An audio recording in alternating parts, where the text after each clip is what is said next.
نستعينه ونستغفره ونؤمن به ونتوكل عليه ونعوذ بالله من شرور أنفسنا ومن سيئات أعمالنا من يهده الله فلا مضل له ومن يضلل فلا هادي له ونشهد أن لا إله إلا الله وحده لا شريك له ونشهد أن محمدا عبده ورسوله أرسله بالحق بشيرا ونذيرا وداعيا إلى الله بإذنه وسراجا منيرا قال الله تعالى في كلامه المجيد وفرقانه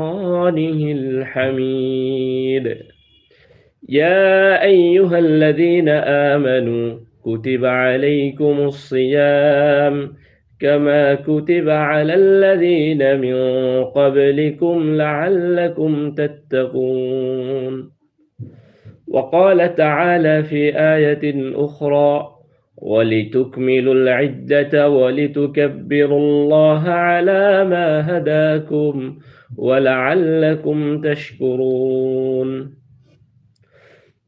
وقال الله تعالى وليعفوا وليصفحوا ألا تحبون أن يغفر الله لكم وقال رسول الله صلى الله عليه وسلم من صام رمضان إيمانا واحتسابا غفر له ما تقدم من ذنبه وقال رسول الله صلى الله عليه وسلم من صام رمضان ثم اتبعه ستا من شوال كان كصيام الدهر প্রিয় দর্শক শ্রোতা, আজ ঈদুল ফিতরের ইতিহাস এবং ঈদুল ফিতরের দিন রাসূল সাল্লাল্লাহু আলাইহি ওয়াসাল্লাম ঈদুল ফিতর কিভাবে উদযাপন করত এবং সাহাবা ইকরাম রাদিয়াল্লাহু আনহুম ঈদুল ফিতরের দিন কি কি আমল করত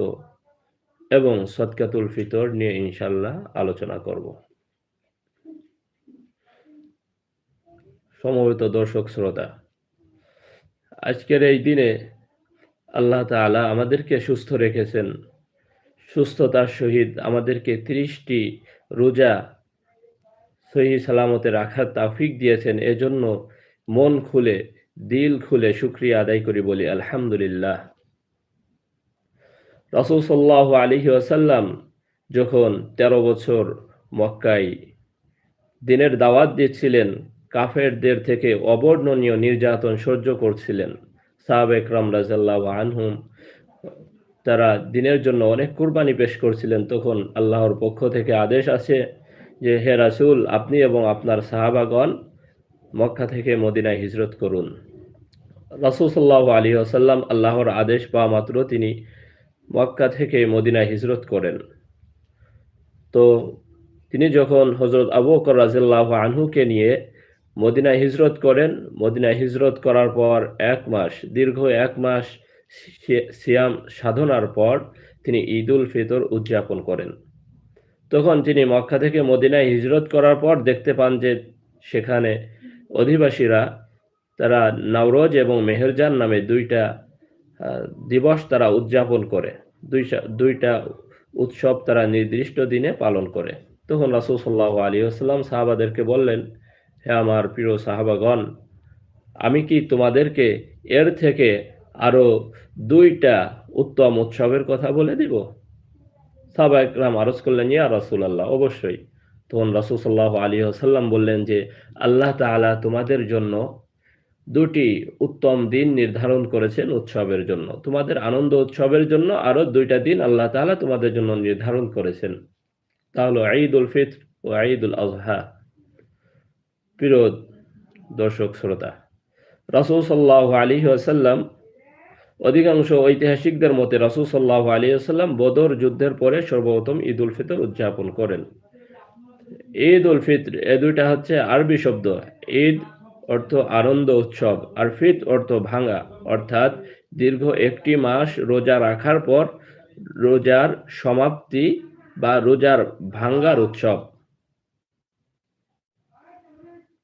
প্রিয় দর্শক শ্রোতা, রাসূল সাল্লাল্লাহু আলাইহি ওয়াসাল্লাম